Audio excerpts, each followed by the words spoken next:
Sise. Again, my name is Heather Larkin. I'm an associate professor here in the School of Social Welfare at the University at Albany. Really honored to be with you today and so happy to be able to introduce our speakers and later on our panelists. So we're really fortunate now to have Mary Sise with us this afternoon. Mary Sise is a licensed clinical social worker with a private practice in Latham, New York. In addition to being traditionally trained, she's actually graduated from our program here over 20 years ago. Mary integrates energy psychology methods into her practice and has trained hundreds of clinicians in these methods. She's a pioneer in the field of energy psychology, presenting at conferences, developing trainings and coursework, especially in the area of releasing negative beliefs and healing trauma and dissociation. She is often an invited presenter at top trauma conferences, including the National Institute for the Clinical Application of Behavioral Medicine and the internationally recognized prestigious Boston Psychological Trauma Conference with Dr. Bessel van der Kolk. Mary is the past president of the Association for Comprehensive Energy Psychology, the professional organization for training, research, and humanitarian work. The University at Albany is also collaborating with Mary on a research project studying an energy psychology method known as EFT, or the Emotional Freedom Technique, with people who have survived a significant heart event. There's information about that study out front on the tables. Please grab it on the way out. You can get both a press release and a flyer to share with others and at your agency. And so please be sure to get that information. We're in the recruitment phase and could definitely use your help letting people know about it if it's something that's of interest to them and could be potentially helpful to them. In 2007, Mary co-authored the book, The Energy of Belief, Psychology's Power Tools to Focus Intention and Release Blocking Beliefs.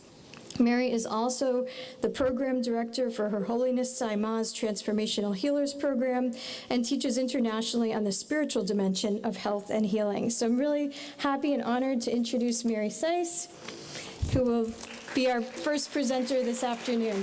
Thanks so much, Mary.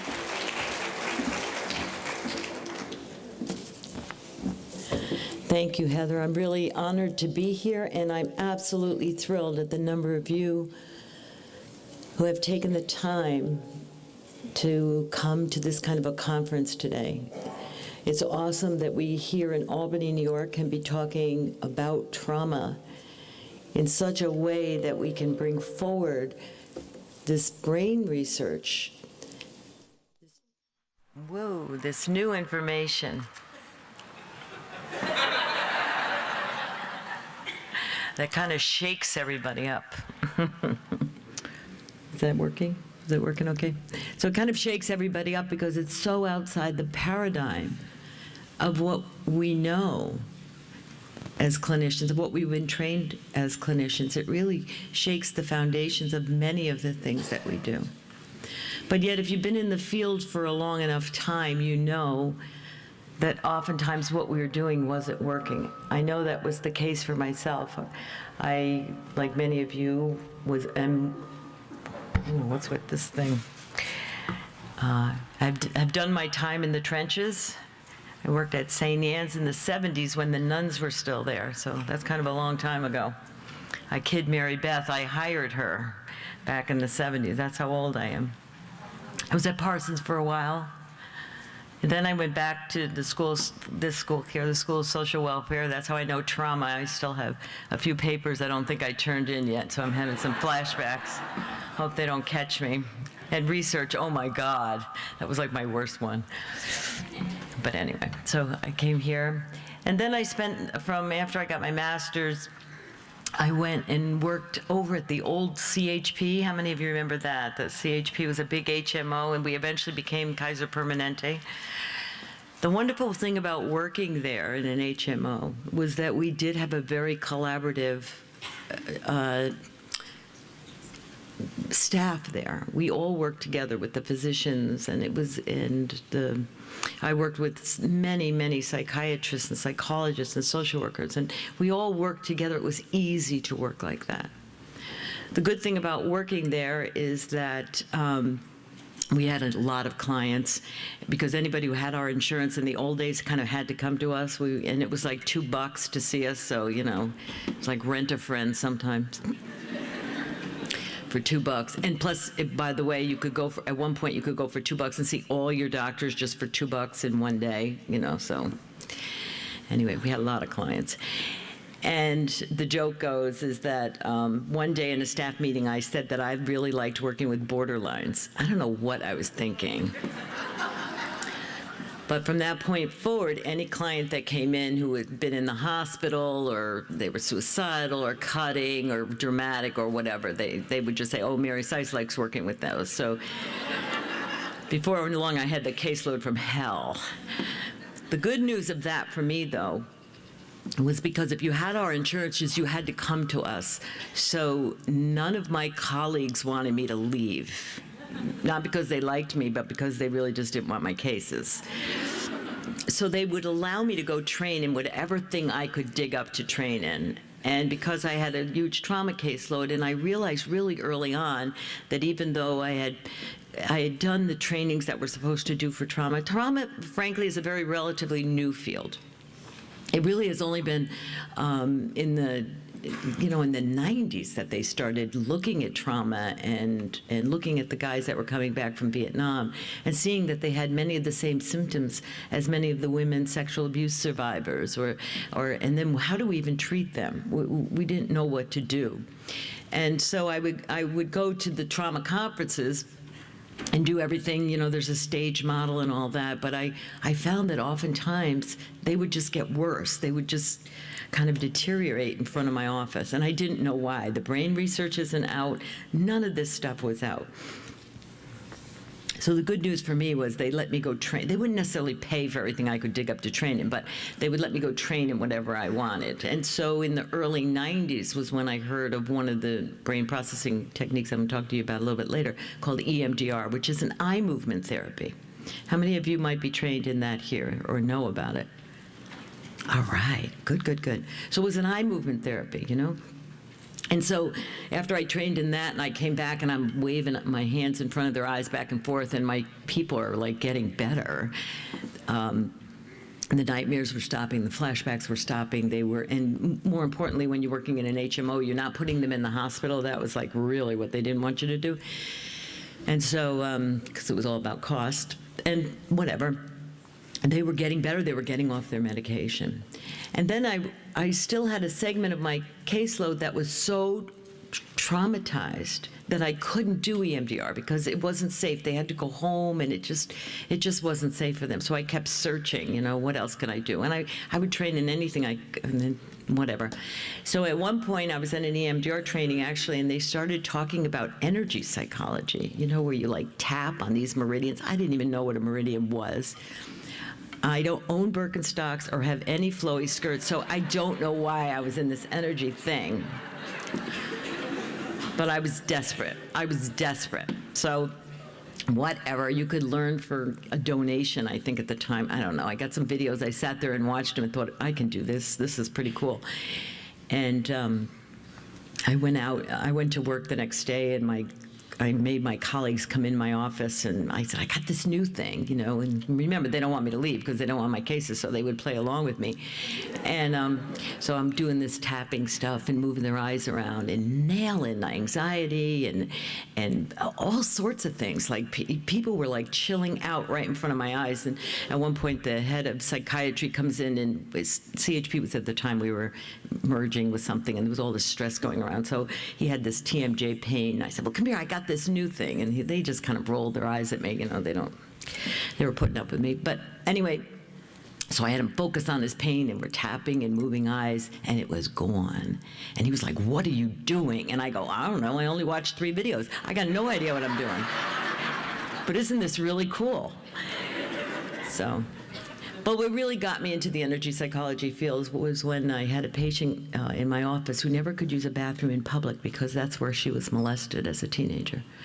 And so she'd be at work or in the mall or something, and she would have to come home to use her bathroom.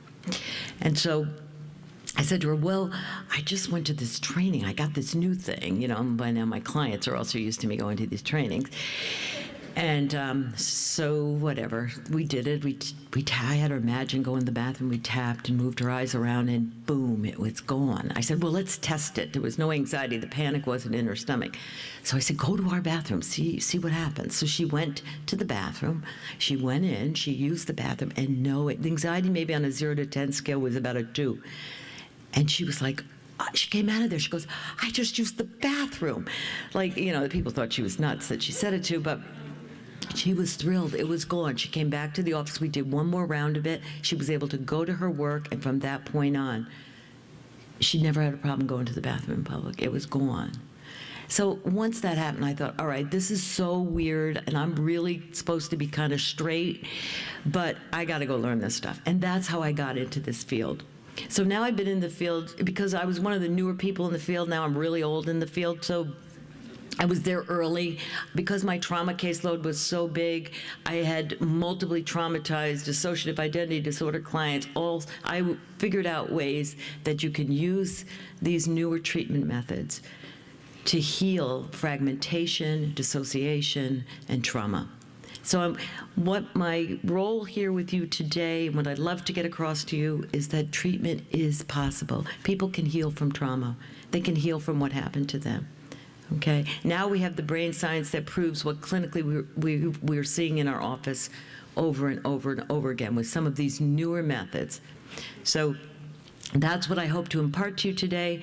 My plan is to talk about what's a normal, I don't know if there's a normal brain, but whatever, what's a normal brain. I want you to think about that also, not just in terms of your clients, but in terms of yourself. Because if you get this for yourself, you'll do it with your clients. If you see this works for yourself, you'll do it with your clients. So today, for the first part especially, we're going to talk about for yourself. Then I'm going to talk about how trauma is a game changer for everybody, what happens in trauma in the brain. And then the third part of it will be how to treat it. I'm going to show you a simple energy psychology method that we'll use here with us, so you have something, a tool you can take back, use it on yourself first, and then use it with your clients. And then I'm going to show you a little video, about 10 minutes, of a person who was robbed at gunpoint, where we use some of this. So that's how I hope the day will go, and that our time together will go, and I'm really grateful you're here. So let's talk about what do we really know anyway about that brain. Okay, here's the bad news. Your brain focuses on what's wrong, and we're hardwired that way. Okay? It scans the place. It looks for bad news. Has anybody noticed that about their brain? Like, it just looks for bad news. We talk about bad news. We watch the news. We watch the news. How many people watch Channel 9? You watch the same news over and over and over again? That's the brain. It just looks. We're not set up to be or to act rational. So unless, I forgot to ask, is anybody here an alien? Okay. Well, then this is how it goes. This is how we are set up in these human forms. It's not who we are. Our essence is perfect. Our essence is divinity. But we're hanging out in these bodies with a brain that's wired for survival. Okay? Negative interactions will have more impact on the relationship than positive ones. How many of you have gotten an evaluation and it had 85 glowing things, and you remember the one thing you got wrong? Right? And I don't care how you try to frame it to your spouse when you're trying to give him a corrective action he ought to take. It never works, right? You could say all the right things first, and what do they focus on? Or your kids, the one thing you said that they didn't want to hear. So we're like Velcro for negative. Can you get that concept? And we're like Teflon for anything positive. We just don't even take it in. It's like our brain, it doesn't even compute, right? Okay? Impulse and inclination will precede conscious thought, and we're hardwired that way. So that's the bad news. In these bodies of ours, we're hardwired that way. The good news is the brain is not fixed. It has plasticity, and if you want to read some really good stuff, Norman Deutsch's book, The Brain That Changes Itself, is excellent. This is all the new things. They used to think your brain was it was fixed and we couldn't change it. We know that's not true at all. Oh, by the way, all these handouts are in your packet. I gave you a copy of them, so you don't have to take any notes. Just kind of be with it and think about especially think about yourself, okay? So you can use your mind to change your brain. That's the good news. The really good news. You can retrain it. Your brain loves routines and habits, and it'll take you 30 days to change a habit. How many of you have noticed that? Like you get a habit of like exercise, right? How long does that last? You know? Or a diet. How many of you can stay on a diet? Like, forget about it, right? We like what we like. We have our habits. We have our ways of being. So if you're going to, that's why if you're going to retrain your brain, you have to be consistent with it. You have to do the same thing over and over again. How many of you have, like, moved to a new apartment or a new house, and you leave work and you still go to the old house? Okay, you get it? That's just how we are.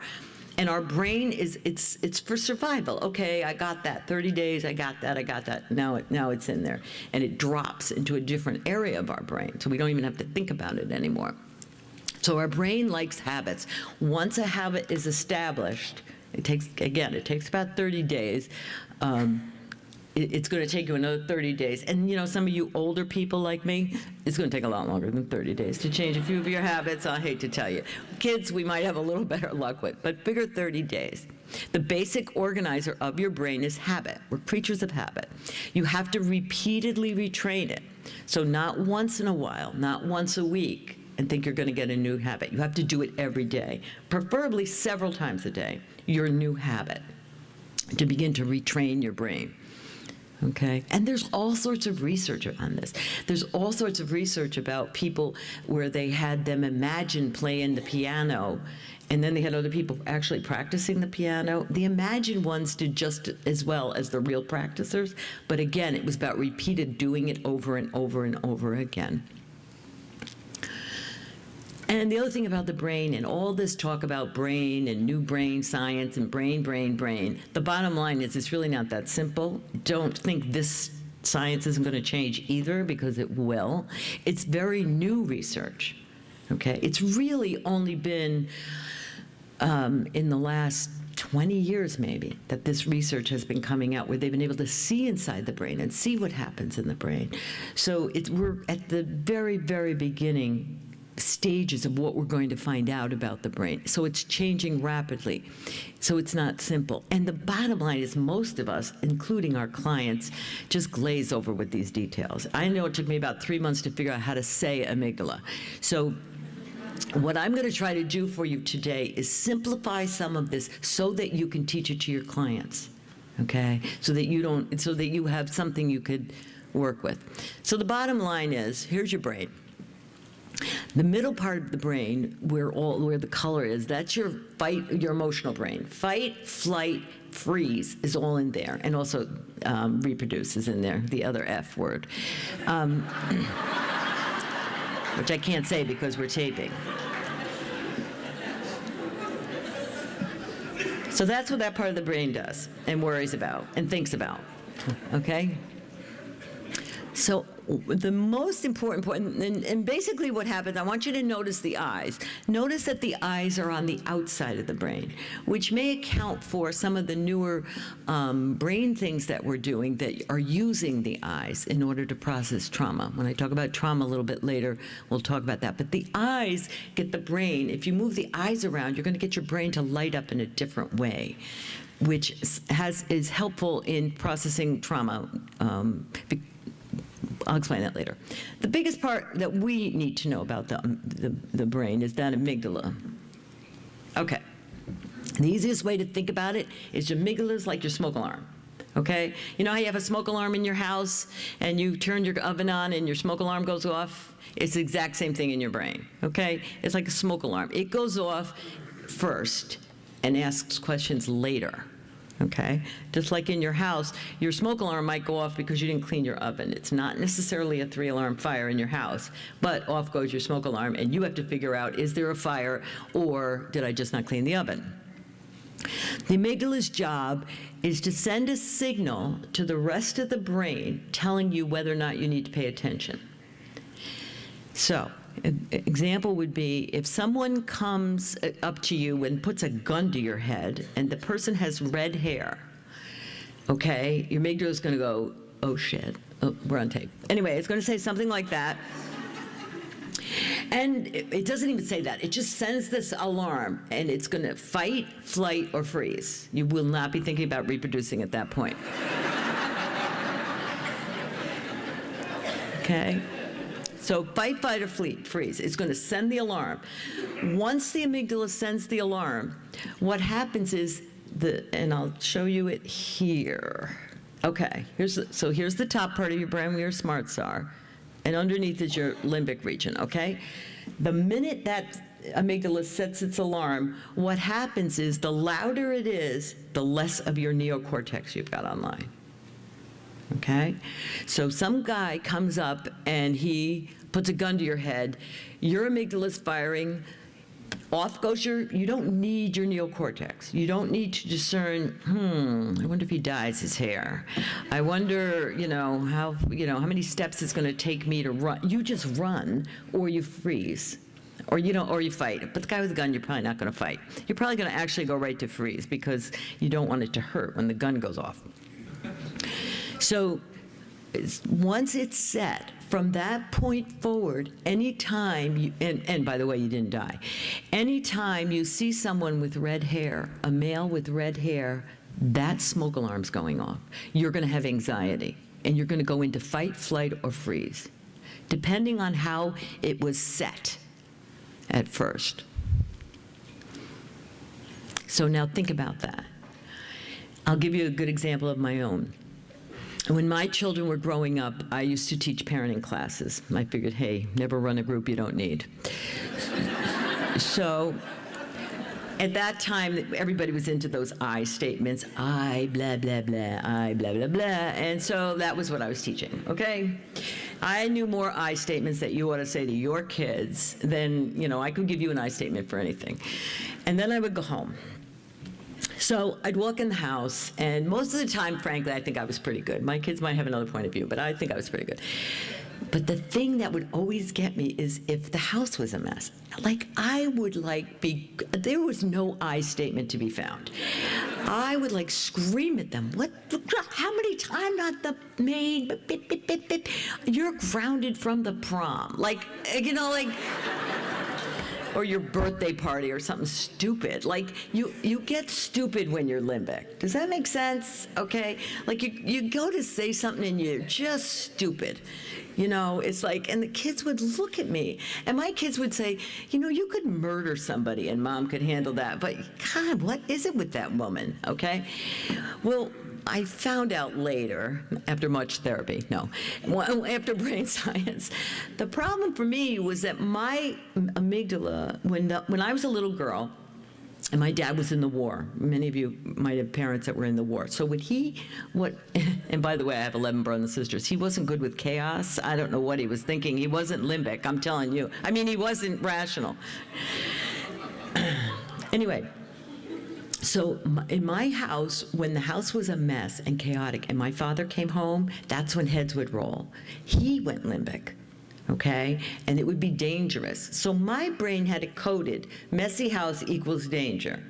Now, that wasn't the situation in my house at home. My husband could care less if the house were a mess, and the kids could care less, too. I was the only one acting get ready for a fight. Get ready for danger. Watch out, watch out. And I would go so limbic. And that was the only, well, not the only thing, but the major thing that would put me into a limbic stupid response with no I statement that could be found. Does that make sense? Okay. You guys know this. How many times are you sitting in your office pontificating on some blah, blah, and part of you is going, oh, you should have been in our house last night. That wasn't happening. Right? Okay, that's not just happening in my house, right? It's happening at your house? Okay, good. Why? You're limbic. You got triggered. Okay? So the more limbic we are, the less rational we are. This top part of your brain, the neocortex, is the part of your brain that's rational. Once something gets triggered, off goes your brain, and your limbic system is running the show. This has great survival value because if somebody's going to hurt you, you're going to try to fight back.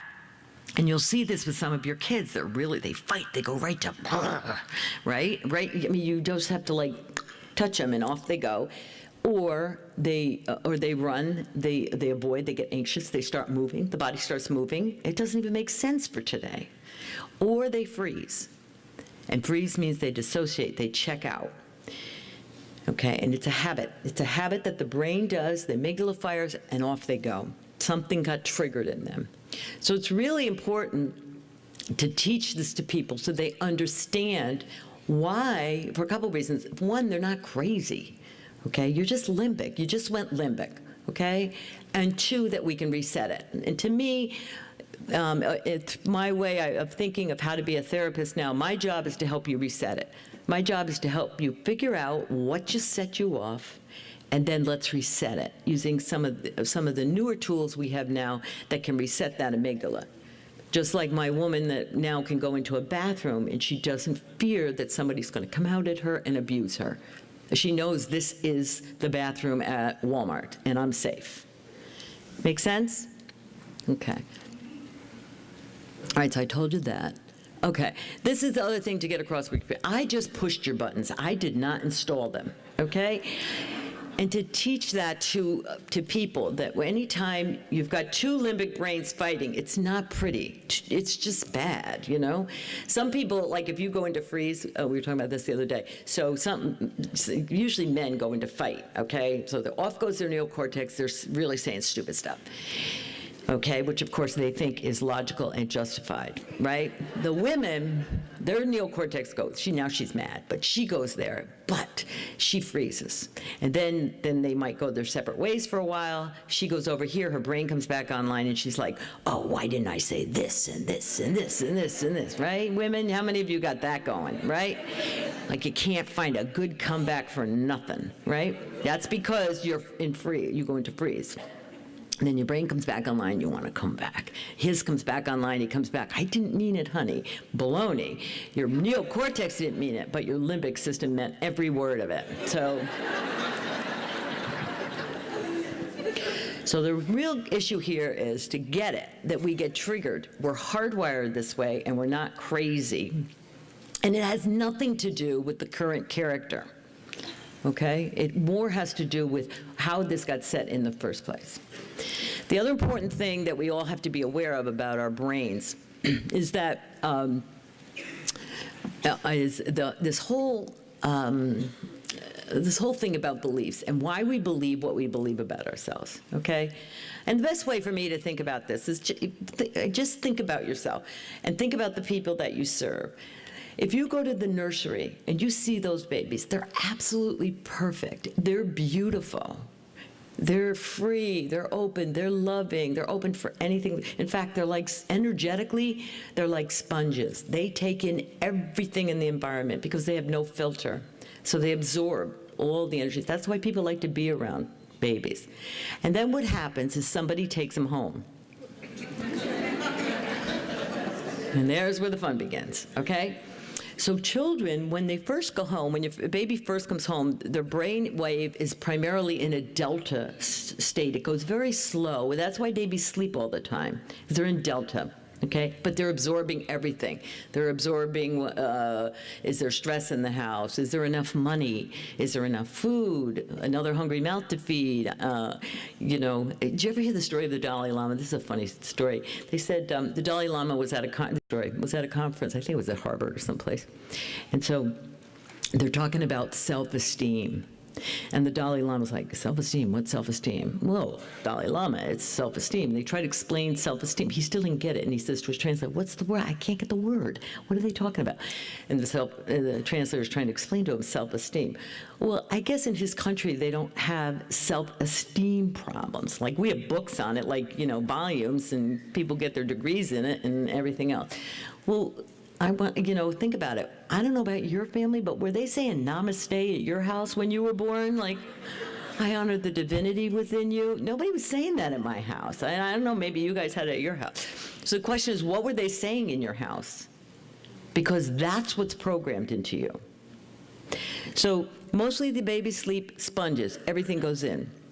And then under the age of 7, mostly under 7, they're in a theta state, which is more of like a drowsy, it's a very programmable state. So for example, as a hypnotherapist, if I talk really, really slow, and you start to entrain with my thoughts, and I take you really deep, and you go deeper, that's a theta state. If I'm not going to do that, because you'll all fall asleep on me, and I made too many slides for that to happen. But this theta state is very programmable. For example, in hypnosis, we can put you in a theta state, and then we can do surgery on you, tell you not to bleed. Your brain will do all that. Your body will do all that, will respond to it. It's like they can put a dime on you, tell you it's a hot coal, and you'll actually blister. That's a theta state.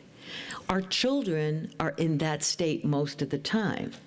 That's why if your sister called you a fat lard, you still think you're fat under the age of 7.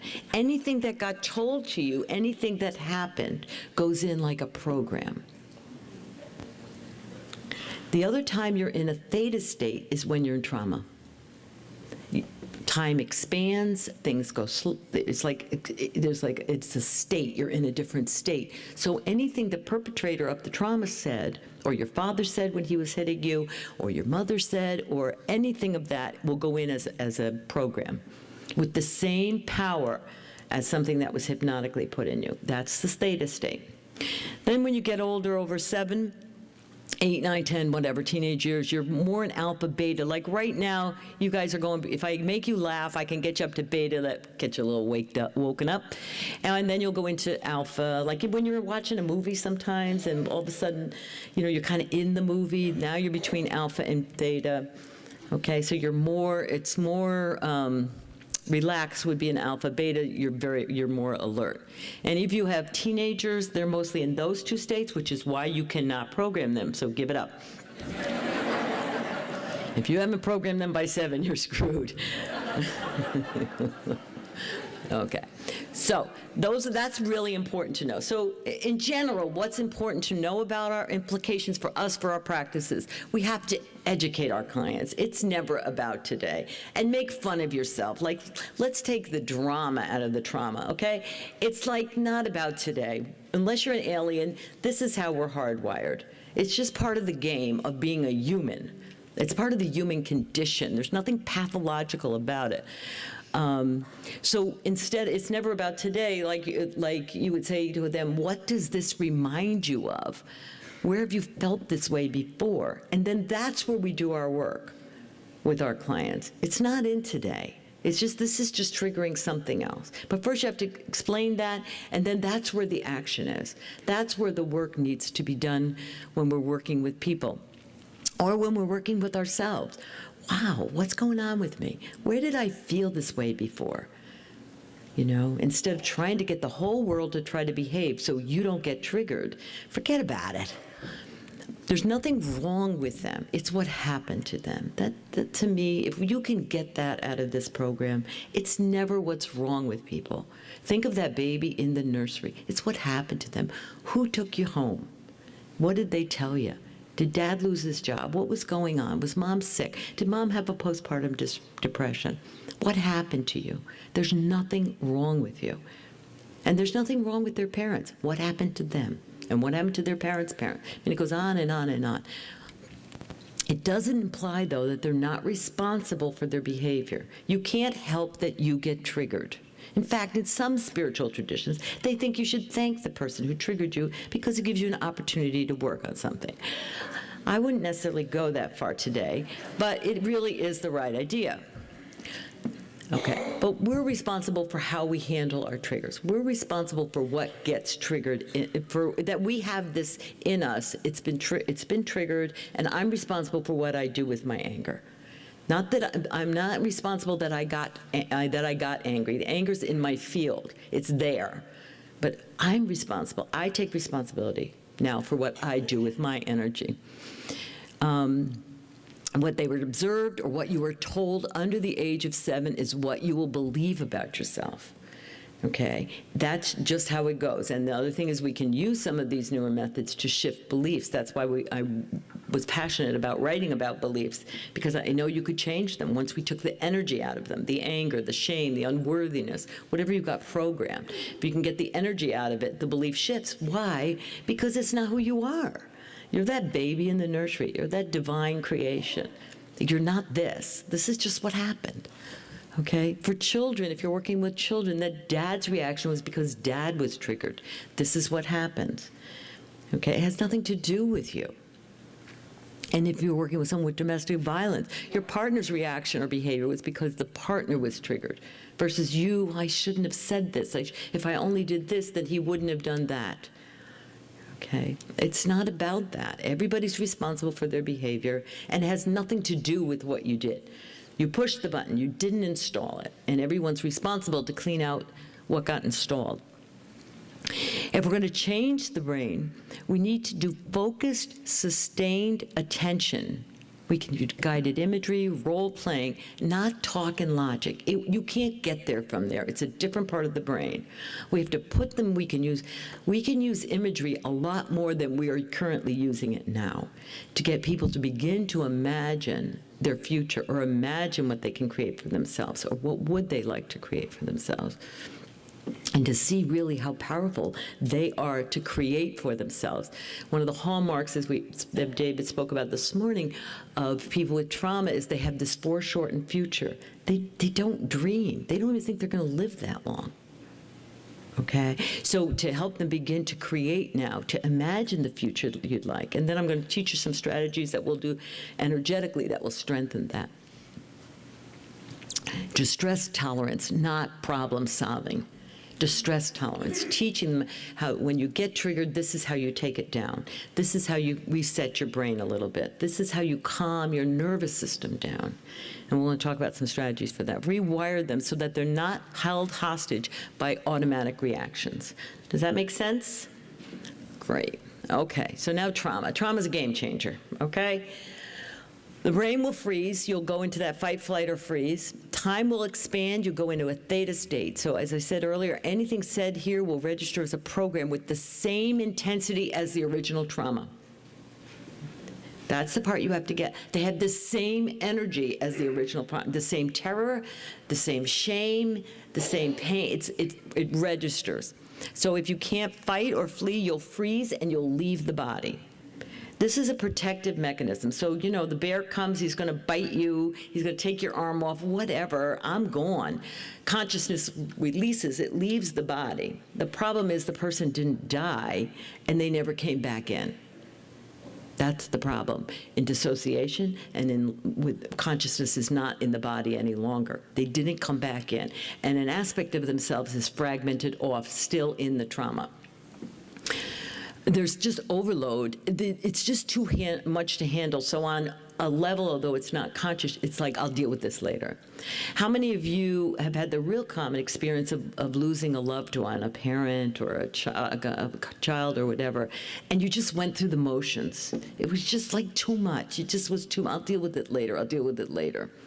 Except with trauma, often later doesn't come because they do all their addictions and all their other strategies to not feel the horror of the moment.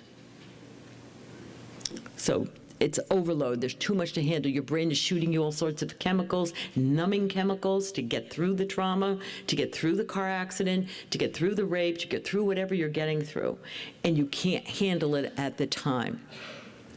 Depending on the age of the person will depend on how well they can dissociate. Under the age of 7, because of that theta brain state thing, it's very easy to dissociate and get out of the body. And this is not happening to me. This is happening to some other little girl or little boy. And we know this about little kids. We know that if you have a 4-year-old and they have an imaginary friend, you don't worry about it. You set the table. You know, like, whatever. You want to have, she wants lunch, whatever. Who cares? That's no big deal, right? If you have a 14-year-old with an imaginary friend, we're taking a trip down to CDPC, right? Okay, like, your brain doesn't do it at 14 very well. But under the age of 7, anytime a trauma happens, It's very easy for them to just be out of the body, not there, not present. It's not even happening to them. And so that gets frozen in time in another part of consciousness. However, what will happen is they will have all sorts of symptoms. They don't stay in the body, they're floaty, they're out, they're just not present, they don't learn well in school, what will they say, she's a daydreamer. You'll get things like that. And more importantly, as they get older, it sets up trauma reenactment all the time. Why? Because the person's not really there. And energetically, you'll just feel like, he's just not quite there. He's kind of out there. We'll talk about them. That's what a lot of times what that is. We'll talk a little bit more about this later, but nightmares, intrusive thoughts, and trauma reenactment is all about the person trying to master or heal the trauma. This is what they're trying to do to heal it. That's why you'll see girls who've been sexually abused will go into prostitution. They reenact what happened to them. And I can tell you, treating hundreds of trauma people, I've never met anybody who didn't eventually make sense. If they stay with me long enough and we get to the origin of what the original trauma is, the reenactment makes total sense. The problem is sometimes we just don't stay that long to get the original trauma. Once that's healed, this stops. Okay? So, fragmentation of consciousness. Let's talk about that a little bit. Fight, flight, or freeze. As I said, the age of the incident. The other time you fragment consciousness is if there's going to be damage to the body. So if it's a car accident, if it's any kind of violence in your home, like you'll see these kids that have been beaten, if their consciousness is going to leave the body. You don't stay around for pain. And there's also something about pain that the brain starts to shoot you chemicals to numb out. You'll see people who've been in a car accident or something, and they'll be walking even though they had broken whatever, and it isn't until later when that anesthetizing thing of the brain wears off that they realize how much pain the body's really, they're just not even in it anymore. Make sense? So if there's damage to the body, you're going to see more fragmentation of consciousness. And that doesn't matter how old the person is. The split-off part has the memory with all the emotions as if it's happening over and over. It's like Groundhog Day for that part. It's like it never ends. That part is still stuck in the memory. I can still see myself there. I'm there. I'm in, that part still has it. Okay? And it's not integrated. The energy is not brought back into the body and back to consciousness, into the whole person.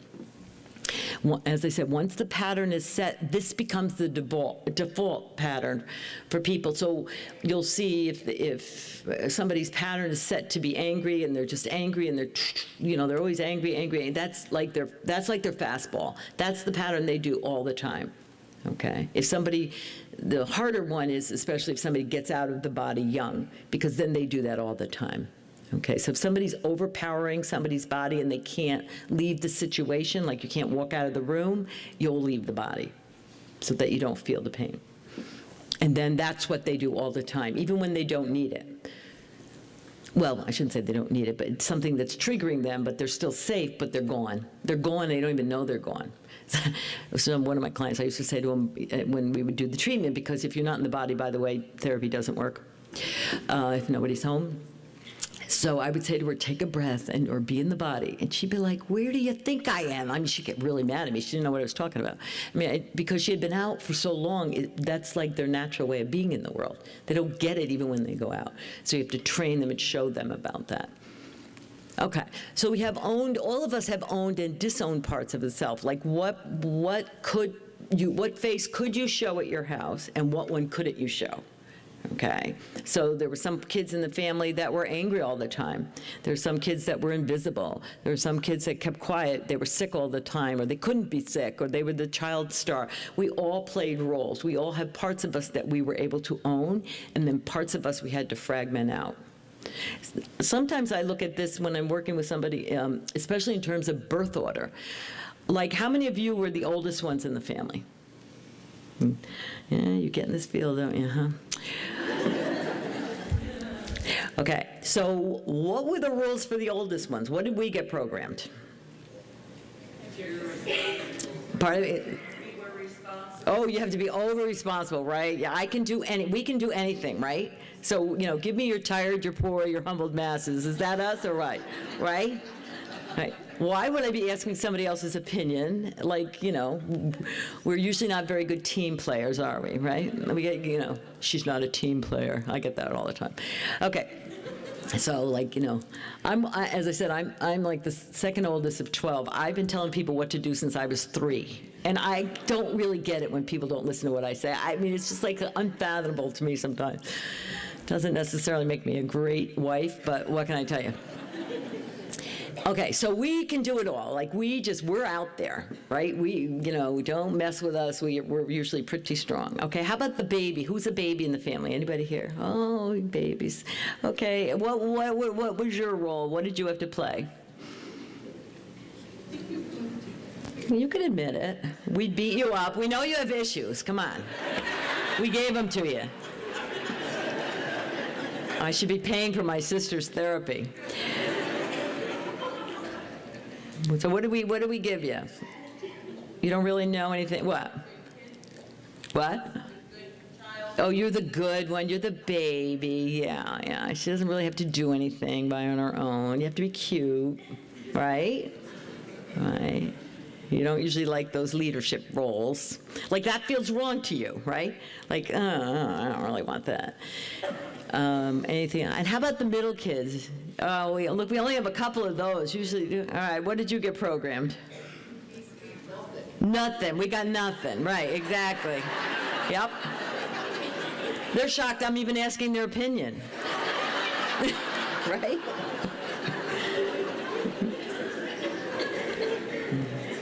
Right?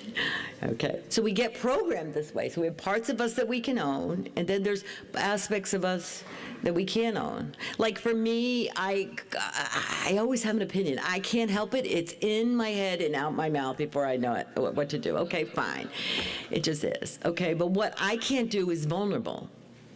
That vulnerable, really? And humility. Oh my God, I remember the first time I felt that emotion. I thought I ate something. Like, what the heck is this? It just was not my strong suit. But you can't be helpful if you're feeling helpless. So the helpless me, the part of me that was really terrified about maybe what was going on, that can't stay.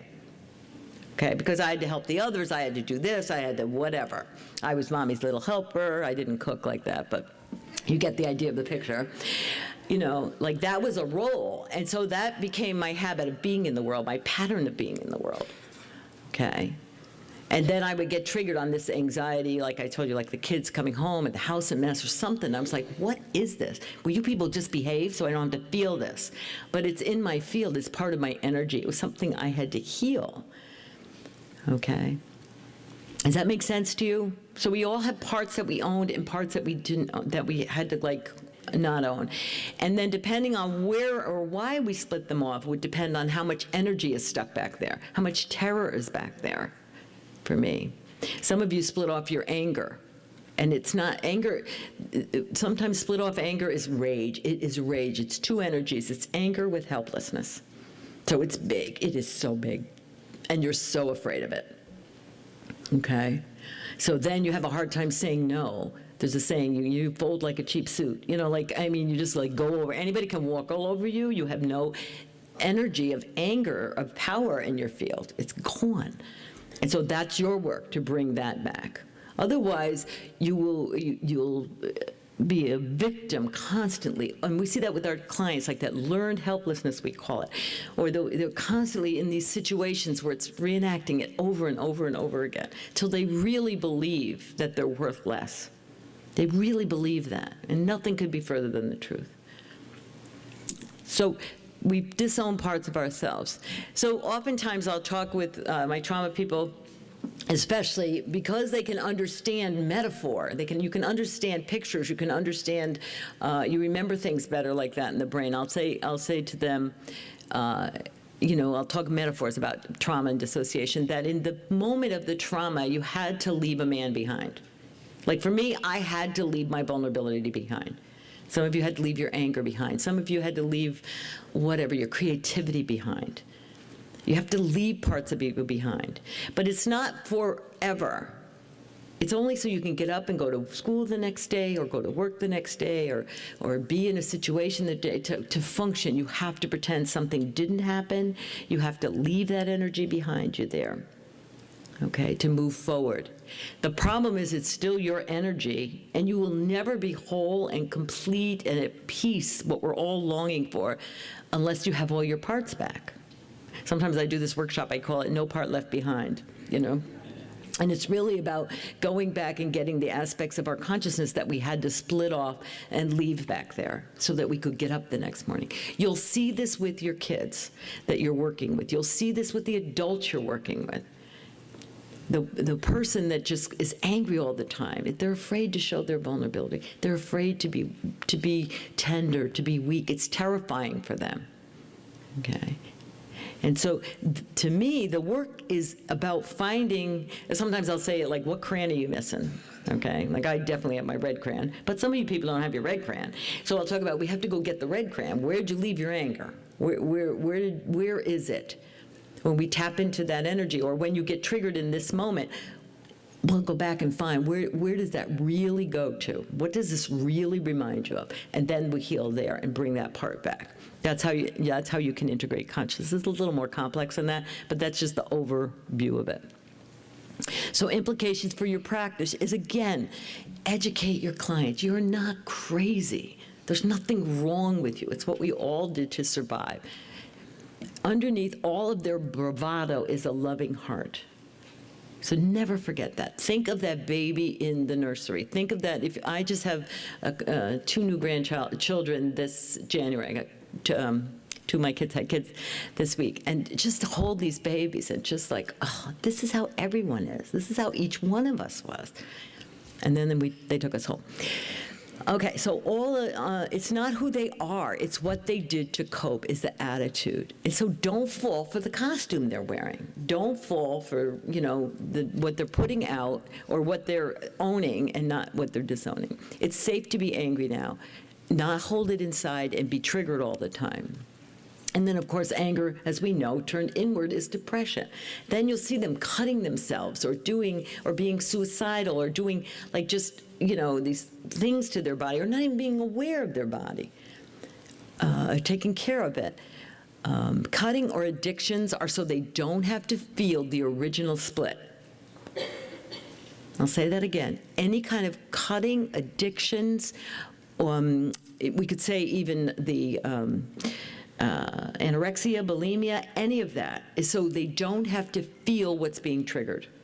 That out of control thing or something they couldn't manage at the time. And until we heal that, this will continue. You have to find the missing or disowned parts and reintegrate them. That's how healing happens. And so the key is, and one of the keys of doing all this is working on building a safe relationship. And we know that now with brain science, when they talk about mirror neurons, that there's neurons that mirror back to others, their value, their worth. Some of our kids that we work with, or even our adults, I don't know why we keep talking about kids, adults and their parents, nobody mirrored back their worthiness. Nobody was saying namaste to them. I honor the divinity in you. They were not saying that in their house. Nobody was treating them as they truly are. And so that's why the relationship they have with you is going to be key. I don't care what strategy, technique you have. If you're not in your heart and in your body, healing can't happen. We do, in the other program I work with, Her Holiness Saima, it's all about the sacred role of the healer and about the vibration that you are and what vibration you're putting out and how it serves others and how they serve you, the whole aspect of that. And it's really about your energy. You're like a tuning fork energetically when you work with people. So the relationship, and we've known that in social work. They've been teaching that for years. All the research shows it doesn't matter what kind of therapy you do, it matters if you're in your heart. It matters in the relationship, so that doesn't change. Okay, so treatment of trauma. A couple things. One, there's different kinds of trauma. They'll call them small t traumas. If you see a car, for example, if you see a car accident or some violence, you might have frozen images, or if you hear like a car accident, the sound might get frozen in there with all the anxiety that happens. But it's not the same as what we call a big T trauma if your body is hurt in the car accident. That's a different kind of trauma. There's more dissociation. Or if you get hurt in violence, more aggression, more dissociation, more fragmentation. It's just way too much coming in, okay?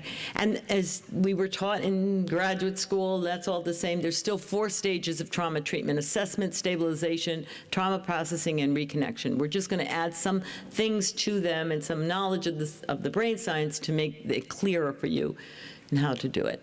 These are, we spoke of Bessel van der Kolk earlier. He's from Boston. There's a huge psychological trauma conference they do every year. If you have never been to that conference, I recommend you go. He's got the cutting edge research, everything of new ways to look at trauma. But last night someone asked me about, do we have the brain scans that are showing some of these newer therapies work, and I said I had this one.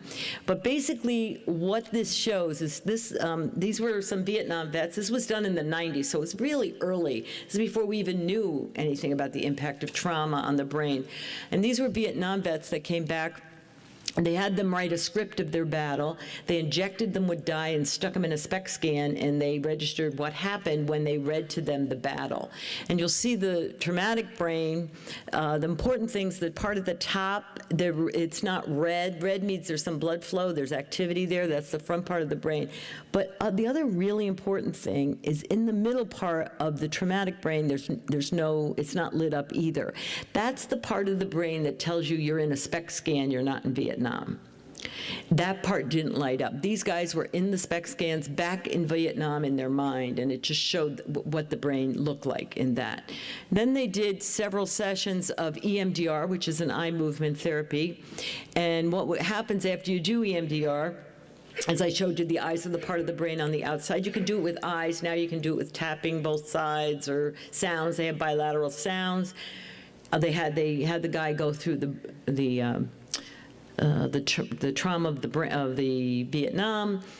They had him work on the brain, and they stuck him in the SPECT scan again, injected him with dye, and the brain looked like that. But more importantly, clinically, what you will see is the person isn't in Vietnam anymore. They can remember it, they don't relive it.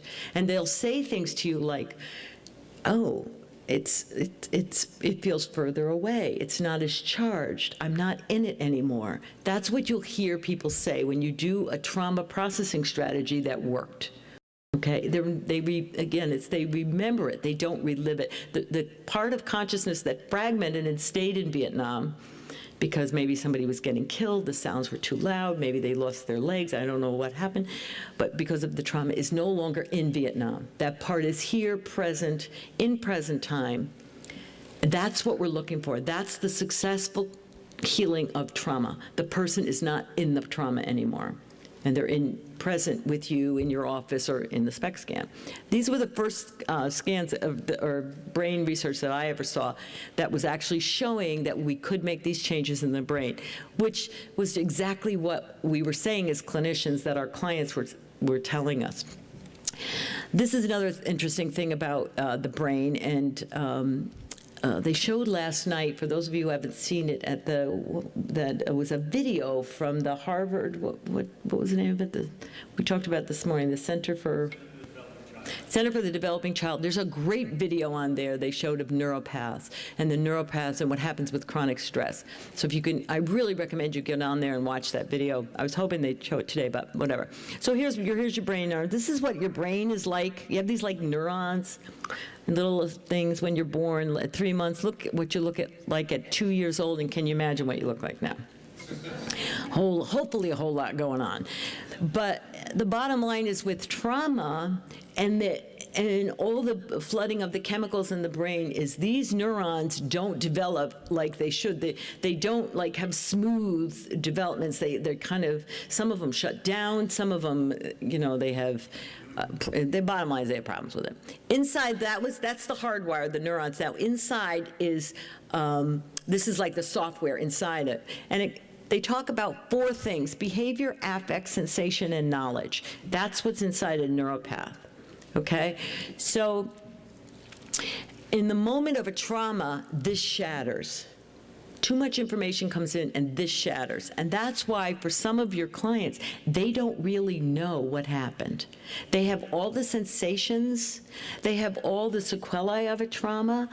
Like for example, somebody who maybe is always doing hand washing, but she doesn't know where it went to. Okay, she doesn't have the story of where, because this fragments. Or you'll see someone maybe with, I don't know, like, they have like all this anxiety, but they just don't know what it goes to, or it's just not linked. This fragments, it can fragment on 1, 2, or 3 of the pathways, okay? So that's sometimes why you'll get people who have a lot of symptoms, or they might know what happened, but they feel numb. They have no feeling with it. So somebody who maybe saw something horrible, but they don't, it's not connected, it fragmented. How they felt and what they know are 2 different things. And it's like they're collapsed. It's like so what happens in a memory is you go down, so something triggers you, okay? And you go down this sled, I think of it like a sled going down a hill, okay? You go down to the hurt spot where it fragmented. And that's where you have symptoms. As you get closer to that part there is when you start to see your addictions, all the things that people do to not feel where it broke, okay? So for example, let's see, a neuropath, supposing you worked in the World Trade Center. So every day you'd get up and you'd drive your car and you wouldn't even be thinking about it, you go down there, but maybe on this particular day, obviously you go and the planes hit. That's where it would fragment. So now it's Monday morning or Wednesday or Friday after the World Trade Center, you try to go to work again. And you go, as you get closer to that, you're going to start to panic. You're going to start to, but at least you have the knowledge because that was a public trauma. Think of all these children that have these traumas that nobody speaks about, sexual abuse in the night where you're kind of you're awake, you're asleep. You don't have the story that goes with it, but yet you have all the symptoms, or all this starts to happen when something similar happens. Now, here's why you don't talk about a trauma until you're ready to process it. The more we talk about what happened, and this sometimes happens in the courts when some woman has to relive the rape or something, the more you talk about something, all you're doing is like a sled going down a hill, is making a faster path to that break. And then nobody's helping you fix it. And so now you're going to see nightmares, flashbacks, panic attacks. They're really close to where the whole thing fragmented, but nobody jumps it over to help them to know that it's over, the trauma is over. So treatment is you access the neuropath. We have to be talking about what happened, and then you bridge it. You work through the defenses if you need to, or you bridge it with either, to me, some of these eye movement therapies will bridge it faster. And I'll give you a list of different therapies you can use to bridge it. So my preference, of course, is fast. Because I don't want to be there long. And then you bridge that over that hurt spot, and then the whole thing releases, and people, oh, that's in the past. So the Vietnam guy, you would have him talk about his battle, what happened, and you do EMDR or whatever you're working with as a trauma processing one, you jump it over, and then it's over for them. And the good news is you can do this in like a session if it's the right stage of trauma treatment. Some people need a little bit more, but it doesn't have to take years and years and years. That's the good news. Nightmares and flashbacks. So how does the brain process trauma? For most of us, okay, what do? You go to work, you come home, you hate that job, you're never going back, right? And then, oh, the day I've had, blah, blah, blah. And you go to sleep, and then you do REM sleep in your sleep. That's like EMDR, okay? The eyes move back and forth, And the next day you wake up, it's not so bad, maybe I will go back to that job. It kind of like processes the day's events, okay? But what happens in a trauma is you go to sleep, and obviously your eyes are going to go back and forth. It wakes you up because the brain starts shooting chemicals and everything when you get to the hurt spot, and you start to panic in your sleep, and you wake up. You like wake up and you interrupt the processing so the brain can't do its job. And you're creating more neuropaths down to the trauma because the brain's trying to do it. The brain is trying to help you get through what happened during the day. That's the role, okay? And so, so basically what happens is you wake up and you have nightmares. Now, if you have what I know is when I'm working with someone with trauma, and you'll see this with the woman who was robbed at gunpoint, in the next session, she says the nightmares are different. They're better, they're different, like I'm not in them, she says. And that's saying to me, oh, good. That means that the brain is trying to do its work, but she can stay asleep longer for the brain to complete the work. So I don't worry so much if somebody wakes up in the morning and it's like, oh my God, I had a wacky night of dreams. But it's more when they wake up in the middle of it, then I know there's trauma, that there's too much cortisol, adrenaline, all that's getting flooded in the brain, and the brain, you can't stay asleep, and you panic. Okay? So the purpose of the dream sleep is to process what happened all day long. We also know that for people who have been abused, they can't get to sleep because the bed and sleep is all associated with the trauma. So it triggers the trauma, so then they can't sleep. Okay? Flashbacks are the same thing, only they're like nightmares in the daytime. Something has triggered them, or they're on that neuropath, and they can't. They're flashing back. They think they're there, and you'll see that with the woman who was robbed in the thing. She says she'll be at the grocery store, and next thing you know, she's in the trauma. Why? Because there was one part in the trauma where they had locked her in a closet, and they were talking out there. And so she was straining to hear what they were going to say because her grandson and her daughter were out there with them. And so now she would be in the grocery store and she would hear somebody over here talking, and it would trigger her trauma. That's how it goes. Okay? So and she'd be right in a flashback. She'd be right back in the closet. And she couldn't get out. And she couldn't get out. Okay? And then the same with reenacting the trauma. That's part of the way to kind of master something. So people unconsciously, whatever, it's not really conscious, like I think I'll master my trauma today.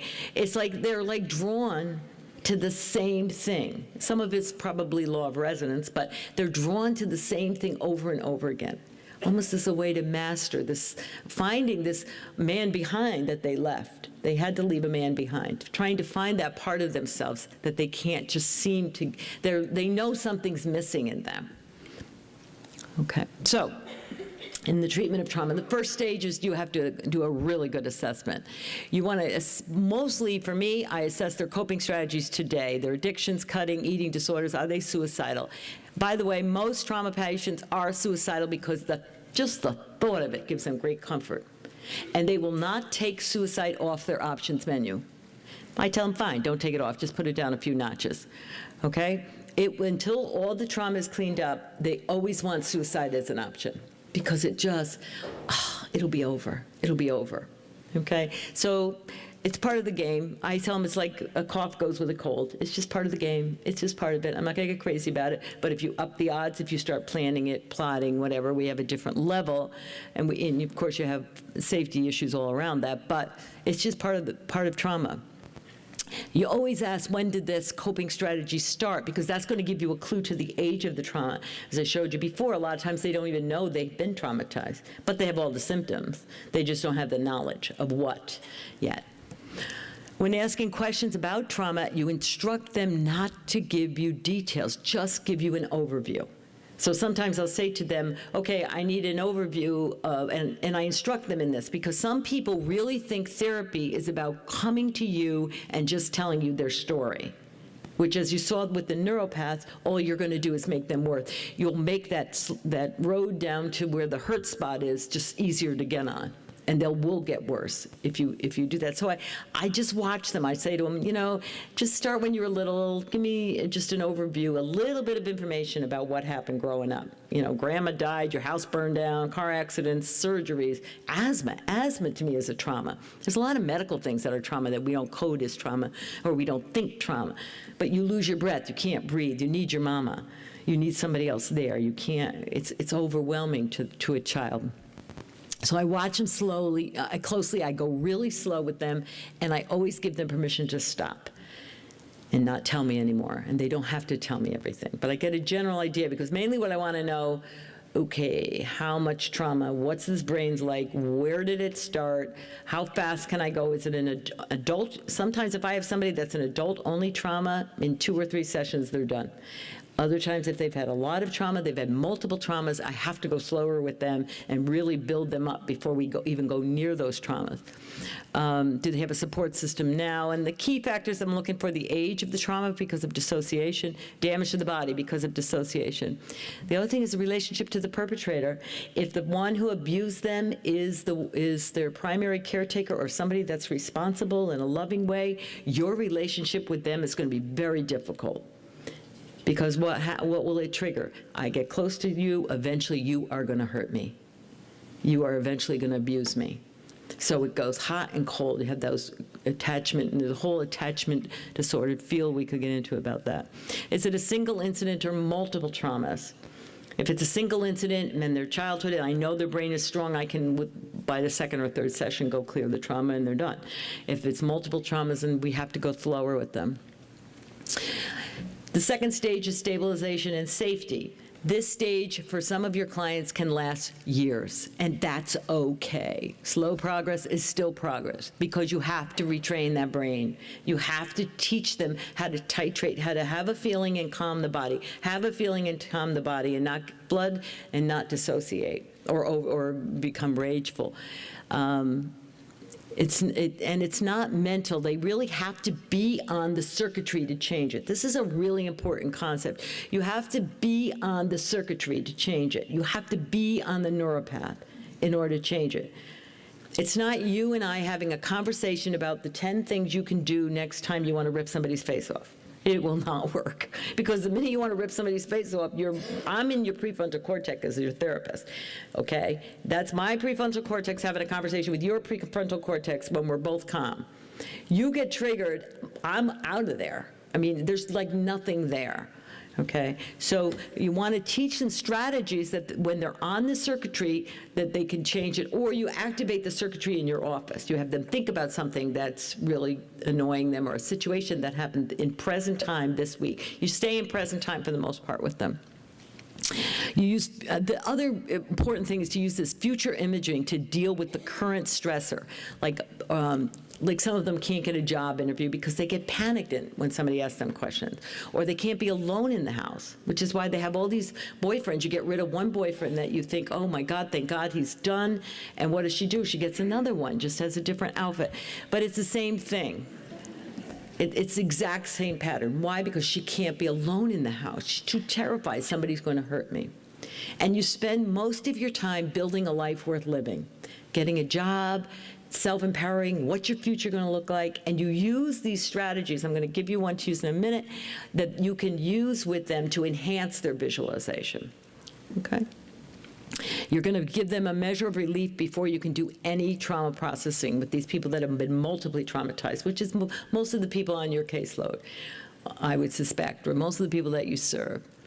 Why I like the tapping things, as odd as they look, is that they're self-empowering. They don't need me. They can use this at home. They might need to make reminders, because when they go limbic, they're going to forget they're supposed to be tapping. But they can put reminders in their house. But it's something they can do. And so I can be in this body. I don't need to dissociate. I don't need to rip your face off. I don't need to run. I can tolerate a feeling. I can stay longer with it, and I can get my brain to quiet, my nervous system to quiet down. Again, the relationship is the key to doing any of this work with anybody. I don't care what your strategy is, to be in your heart and to be there with them. All right, so the other thing in this stage is medication. Medication, most of these trauma people, you cannot do a lot of the trauma work unless they're on some sort of medication. So one doesn't negate the other. It's not that you can't use medication, some of the, and that would be up to their psychiatrist. So I'm not against medication at all. You got to get them sleeping, because if they're not sleeping, their brain's not repairing. So things, guided imagery tapes, or sometimes a sleep aid is fine for them to be on. Body work, anything that gets them in the body and comfortable with their body, if you can get them to get any of that. So even some innovative programs you might create is something where they just do even just shoulder massages, or things where they can begin to settle that nervous system down, that hypervigilant thing that our trauma people have. Sometimes they'll say to them, like a car on a 0 to 10 scale, what's your general idle? What do you idle at?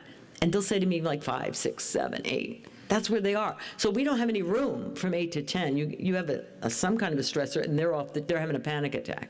So get the idle down. Meditation or mindfulness, 3 to 5 minutes a day to start. It's tricky with trauma people because the minute they start to meditate or slow it down, all the trauma comes up. Okay, so start them with 3 minutes a day, 5 minutes a day, even just looking at a candle and staring at the flame. Part of what we're trying to do is retrain the brain to focus, because they're all over, they're hypervigilant, they're scanning for danger, and that's how we're hardwired. So 3 to 5 minutes a day. It's focused, sustained attention. Music, dance, movement, any of those things you can incorporate into your things to get them in the body again, to get them comfortable with being in their body. Yoga, karate, breath work. I was just reading some new thing that was coming out about some breath work that they're using now, and they're talking about the vagus nerve and how if you do this kind of breath work, it will calm that whole nervous system down.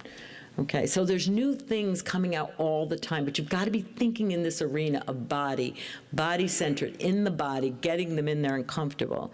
Neurofeedback, biofeedback, anything like that. Even 5 minutes a day of just doing all the things they're grateful for. Start to train the brain to think differently. Think about what's good in your life. Think about, like, let's make a list of gratitudes and spend 5 minutes a day focusing on that or journaling on that.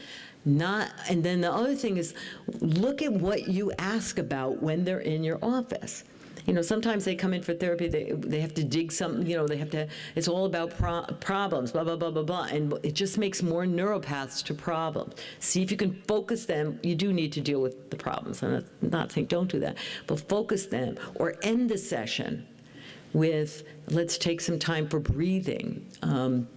Let's take some time to do some yoga stretches. Let's take whatever you're finding, find the things that you can do that quiet your body down, and then teach them to them. Anything you found to be helpful, because if you're not doing it, you're going to be like a talking head, like it's just not going to go across. It's things that you're doing, that you're finding, settle you down, that you can then teach to them. Guided imagery, Bella Ruth Naparstek. I don't know if you've ever heard of Bella Ruth Naparstek. She actually was here, I think we brought her here in 2005 to do a conference. She has a whole bunch of guided imagery tapes, tapes for anxiety, tapes for sleep, tapes for trauma, tapes for OCD, everything. And so we have them at the office, and I'll have my clients get them, or I'll make copies of them for them, and have them listen to these tapes. And again, it's this whole thing. Once they understand the brain, and you explain that to them, they're usually more on board to be doing some of these other things that will help, that will make sense to them of why I have to retrain my brain. Okay, and again, my brain got set like this, mostly in childhood. I have to retrain it, and it's my responsibility to do it. If I ever want to have peace, if I ever want to be peaceful within myself, I just have to do some retraining. Even role-playing with the kids. But as long as it's just not a mental, logical thing, get the body involved in what they're going to do, or how they're going to move their body, or how they're going to hold their head. Theater, anything like that would be helpful for them. EMDR, or energy psychology, in terms of positive visualization, you can use in this stage. I don't know if you've heard of the Monroe Institute. That also has tapes and CDs that will work on right-left hemisphere integration, so that your brain starts to go across the midline, across the corpus callosum. So they're using more circuits than they have right now. Something called brain gym. They're using this a lot in the schools now to get the kids to be on both hemispheres of the brain, to go back and forth, back and forth. And there's some simple like some of my clients will just practice doing figure eights back and forth, or when they're stressed at work, they draw figure eights back and forth, so that you're using a whole brain. You're not going into the trauma response that you don't need here at work. There's a new thing coming out. I actually was over at Belgium. They're using it in Europe. It's called it's based on Tomatis' work, but the one we were doing in Europe is called the Mozart Brain Lab. And what they did was they scanned my brain. I'm happy to report I do have one. And at first they scan your brain, and then they help you see. It's all about listening and your ear conduction and bone conduction. And so they figure out what frequencies you're not even hearing. And then they develop, there's a program they do with Mozart, Gregorian chant, and these like sounds, and you put these earphones on for like an hour and a half, 3 times a day, and then all night long. I'll tell you by day 3, I didn't even want to hear Mozart ever again. It knocked your brain for a loop. All I can tell you is that in Belgium, in Europe, they're busing kids in with autism to this lab, and the kids are doing well. So I have a colleague of mine who just went and got trained on it. We will have it. I'll have more information probably within a month, but we will have it here. But things like that do something different, I would begin to explore those kinds of things, not just for your clients, but also for yourselves, for your children. What are the kinds of things we can do to get your brain working optimally, and getting you at the optimal, moving out of this survival thing that we've kind of been saddled with since we're humans, okay? So that's just something else. Okay, so now let me teach you some stuff since I've been talking way too long. So I want you to think of something. I'm going to teach you how to do this to enhance visualization. Okay, I want you to think of something that you would like to do, the opposite of which you know you do. Okay, so, like you have this really good intention, you're going to do blah, blah, blah. You're going to come home and you're going to go work out, but, you come home and you sit on the couch. Like what's your habit and what's something you've been kind of wanting to do for yourself? Or you'd like to be in a meeting and be able to say something, but you sit in the meeting and somebody talks louder than you and you freeze up. Something like that, a behavior. So it's always best for visualization to do them with the behavior. You got something? Anybody need more time? Okay, good. Now what we're going to do is I'm going to have you image it, and then we're going to do some energy. This is called Be Set Free Fast. I can't give you all the reasons why you're doing it other than you're tapping on meridians. I'm giving it to you because it doesn't have eye movements in it, so I know you can use this with your clients and you won't trigger them. Okay, so if you want to learn how to do energy psychology for trauma processing or anything like that, you have to come be with me. But this I know I can give you. It's safe and will be good for you. And you can use it, if you don't have something to visualize, just think of somebody who's aggravating you. You can use it for that too. All right, okay, so take a breath and go inside and be with yourself for a second. I'm going to do it for, I'll do it for both. So picture something you would like to do, the opposite of which you know you do, and see if you can see yourself doing it. Notice how it feels. Notice how comfortable you are doing it. Notice your body. Is it comfortable when you think of this new behavior? And on a scale of 0 to 10, 0 means, oh man, I can't even picture this thing. 10 means I've got it. Just note that.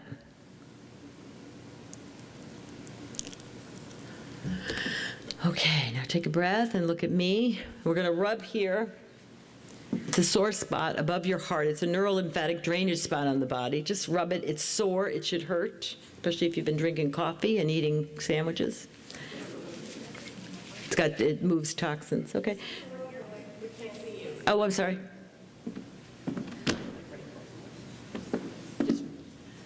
If you rub it, it moves the toxins, which makes your energy move faster. It kind of clears things out. The other place you can do is rub the back of your neck. See how good that feels.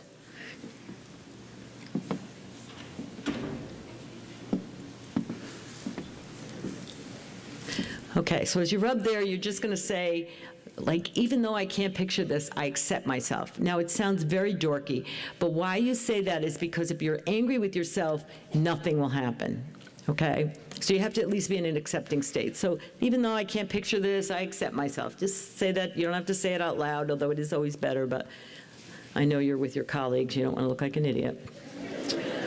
So even though I can't picture this, I accept myself. That sets you up.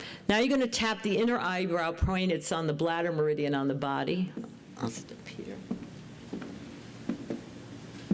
And you're going to say this: I'm releasing all the sadness in all the roots and the deepest cause of why I can't picture this. If you were working on somebody you're mad at, you could just say the deepest cause and why I'm pissed off.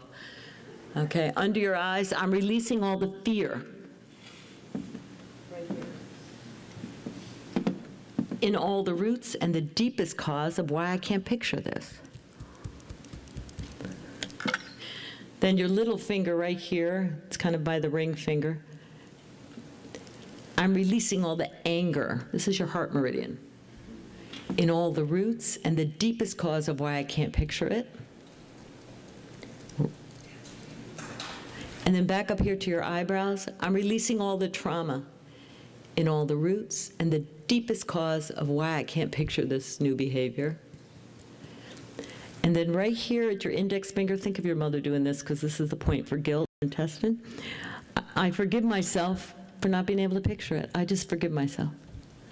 Forgive myself. Take a breath and be in the body. Try to picture what you wanted to picture. Notice what your body's like.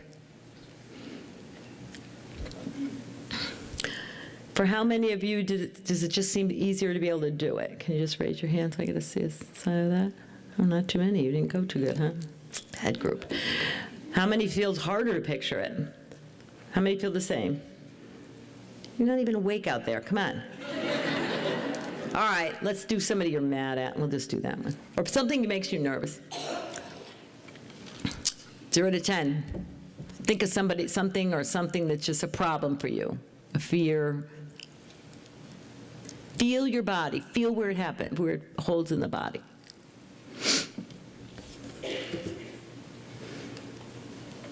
Okay, cross over here. And oh, you're supposed to rate it 0 to 10. Just rate it. 10 means I want to rip somebody's face off, or it really makes me nervous. And you just say, even though I have this problem, I accept myself. Even though I got this problem, I'm mad, I accept myself. Even though this upsets me, I accept myself. Up here, I'm releasing all the sadness in all the roots and the deepest cause of this problem. Or you can stay with your visualization if you want. Under your eyes, I'm releasing all the fear in all the roots and the deepest cause of all this problem. Your little finger, I'm releasing all the anger in all the roots and the deepest cause of all the problem. Back up here, and I'm releasing all the trauma in all the roots and the deepest cause of all the problem. Then your index finger, I forgive myself for having this problem. I forgive myself. I forgive myself. Now take a breath, awareness back in the body. Did anybody get better? Oh, one person. No, it's a couple. Anybody get worse? I'll be here all day now. All right. Anybody feel a difference in their body as they just tapped it? Anybody want to? Oh, good. Phew, there you are. All right, I thought you were sleeping over there. Okay. What you're trying to do is you activate something, and again, it's one thing for in a group, it's another thing if somebody in your office, but I would recommend you take this and you use it for yourself, mostly when you're acting limbic, okay? It's kind of hard to imagine things in here or whatever, or when you want to do something and for some limbic reason you can't seem to make it happen, okay? Use it first for yourself, then you'll be more likely to try it with your clients. But you have to use this stuff first for yourself so that you know it works for you or it doesn't work for you. If it doesn't work for you, find another method. It's okay. So the implications for a practice is educate your clients. You have to build their strengths before we talk about your trauma. Some people come into therapy thinking if I just talk about this, I'll be all better, and nothing could be further from the truth. Small progress is still progress. As I said, addictions are how they coped. Once they're off their addictions, as those of you in the addiction field know, the trauma will surface. They have to feel it to heal it. You can't just be cognitive. There has to be some activation of the circuitry. Don't go logical on them. Listen with both your ears. And then the other questions for yourself, can you tolerate emotions? And do you feel safe? Are you triggered? Do you need support? Any of you who had a client react or get angry at you really bad in a session and you got triggered, it will impact you went limbic, your amygdala's wired. Fix that. Get treatment for that. Get support for that so that you can stay in this field and not, it's vicarious traumatization being in this field. But if you do these things, you'll stop, your amygdala will do better, your brain will do better. They're not hopeless, trauma's treatment. Okay, trauma treatment, I'm going to go through this fast. You can't talk about the trauma until you're ready to process it. Otherwise, you'll make them worse. Get training in a trauma processing method. I don't care what you do, EMDR, TFT, is like alphabet soup up there. CBT is fine as long as you're trained in flooding. Learn the flooding method of CBT. But if you're going to do trauma work, then get training in a trauma method. You access the neuropath, you help them to see, face, be with the emotion. You'll see this in the video, the behavior and the knowledge, so that they couldn't take in at the trauma. And again, be sure you have enough time in a session. Oftentimes, it will involve a longer session. Never before you go on vacation. Always get an emergency contact at a ride home for them. Not for you, for them. All right. Now, I'm going to quickly show you this because I know we're short on time.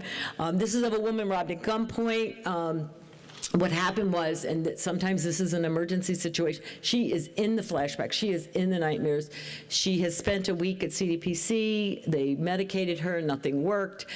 She's suicidal. I'm working at CHP, and I'm the on-call worker, so I get her. I know I either have to do something or she's going back in the hospital. So whatever, I just was brave and I did it with her. You're going to see clips from her first session with me.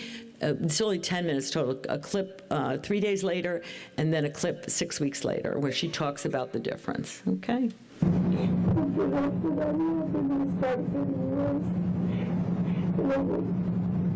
Try to go to work. Yeah. Okay. All right.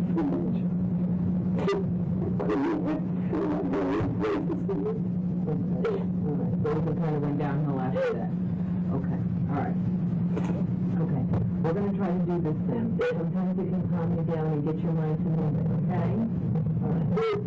What's the part that you said on the phone, people talking really gets you upset, that triggers it real bad? Okay. Let's start. Is that the worst part of it, you think? I just can't do anything. I get so whiskey or talking. Okay. That's like a real bad part? Okay. All right, come on, let's move it. Let your brain restart. It's up here where your eyebrows start. You got it, come on. Now bang hard. Just try to help your body and your mind. Let it go. Under your eyes. That's it. Right here. Right there. Up a little bit higher. You got it. Bang. Let your mind help it know it's over. Under your arm. You want me to get this one for you? Is it okay if I touch it? Okay, right there. Does that hurt when I hit it? Yeah, you hurt all over. It's to go sometimes for fear of the future on that right here. Come on here. All right. Get this out. Come on, get unstuck. Now, this is the funny part. We're going to tap here, right here in this soft spot right here. Right there. Now, you're going to look at me and we're going to move your eyes. We're going to try to get your brain to light up. Close your eyes and open them. Like that. Close them and open them real quick. That's it. Keep your head straight. Put your eyes down here. Put your eyes over here. I'm going to move your eyes all the way around the circle. Just kind of get your brain to start firing and getting out of that unstuck place, okay? Now I want you to like hum a song like count to 5. 1, 2, 3, 4, 5. Now hum. Okay, 2 fingers up here. Under your eyes.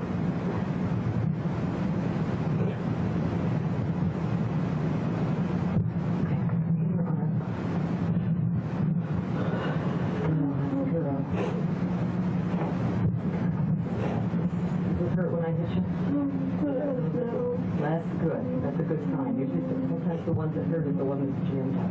Come on back up here. Okay. Think about that part of it. Is it moving? Do you feel like it's moving?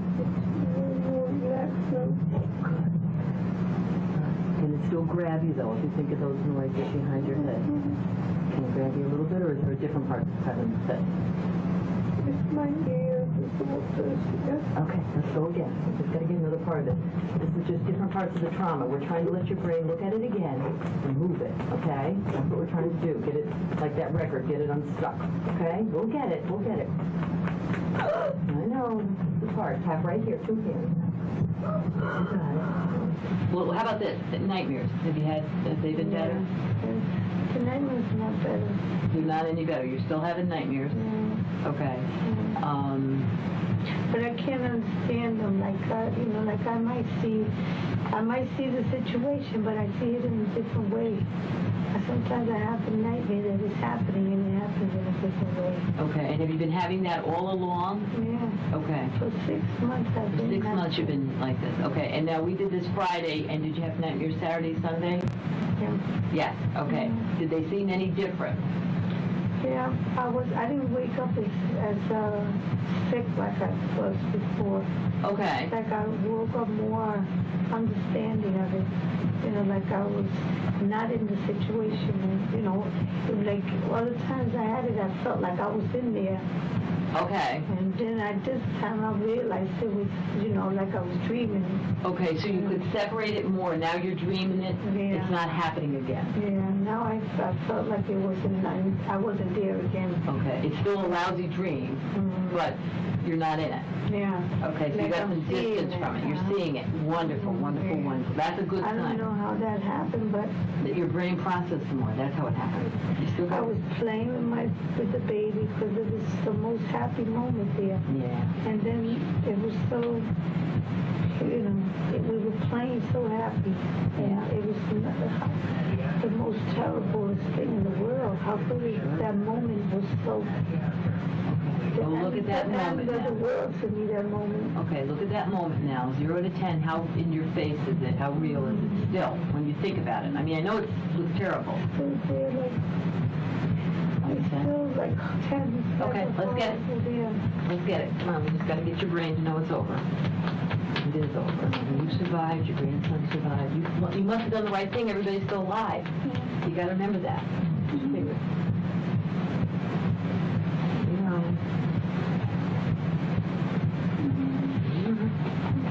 So fun to write my job. Keep forgetting my job. Back up here.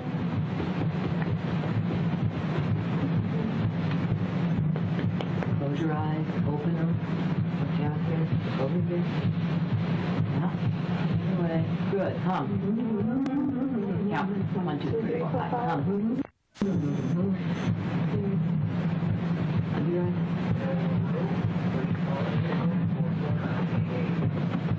Back up here. Okay, go look at it.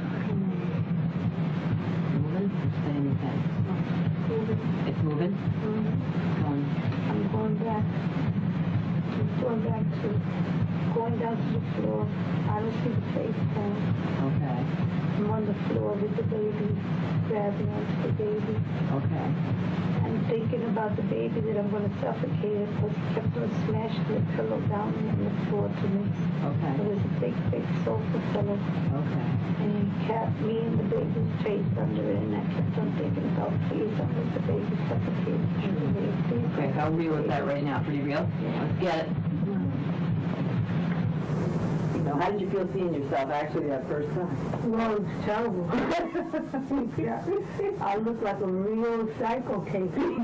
As a matter of fact, I look like the day that I turned myself in. Like how bad you look that day. I might have even looked worse than that, because that day was the day I was going to give up everything. But yeah, you're looking pretty bad. from that same day, all of what we have covered, has been the largest improvement on every area. that I could ever imagine. Okay, well, you talked about you used to wake up every morning and see his face. And the gun, and I don't see that. That's gone. That's gone. That's gone. The nightmares? The nightmares I don't have anymore. I have maybe a couple of, little nightmares, but it doesn't have to do with me being in the trauma or anything like that. Okay. And like if I have a stressful day, I might have a little nightmare, but it's not, it doesn't overwhelm me, or it's not. Like spiritually, I have become stronger. Okay. And I feel that it's been because of this. Okay. Because I'm able to do this at home, and I like the feelings will I'll have the feelings, but I'll relax myself, and then like they'll go like to the back of my thoughts. Okay. I could bring them to the back of my thoughts now, with something I couldn't do before. Okay. And I'm not feeling guilty about not being able to keep my grandson, because there was nothing that I could do. I know that now that I would have got myself killed, or maybe they could kill the baby, because if the baby would have started screaming, people would have come and they would have gone crazy and did something foolish. Right. So my best, now when I think it over, I think that I did the best thing that I should have done, so the baby wouldn't cry. Right. Like I just released him, and I said that God, I released him, but please, and I think in that same way, spiritually, my spirit left with him, because I don't even know how I was there anymore. But I think that was the best thing that could have been done, because he would have been screaming and crying, and that would have caused him terror. You're right, I didn't think of that. Yeah. Okay. And you said you used to have flashbacks of, like you'd be in the store? I'd be in the store or something, and I would be, like, unconsciously, I would be looking at the groceries, but then I would not be there. I would be in the thing. Okay, you'd be in the trauma. And that stuff has stopped. And those flashbacks have stopped? I have stopped that. They have stopped. And what else? Basically, the nightmares are done, the flashbacks are done, she's done. I saw her actually for months later. We cleared up some other childhood traumas, things like that, but that particular trauma was complete. That's trauma processing. That's when you know it's done and it's possible. So that's why I wanted to just show you that clip. Last stage, I know my time is up. In this stage, it gets fun. The client begins to face their life without terror, shame, and unworthiness, but this is frightening because it's new. Remember, your brain likes what it knows. So we do the visualization. I can use the tapping with the eye movements. It's even stronger now for visualization. We create a new life. At this point, you can talk about God or make meaning. If you try to do it earlier, it's spiritual bypass, and then they don't deal with the anger and the rage they have. So that's why at this point, otherwise the anger has to stay dissociated. At this point, we'll often talk about that. They wish to serve others, make some meaning, and know that they're more than anything that's ever happened to them or anything they've ever done. And this is the gift of trauma work. Thank you very much for your attention. And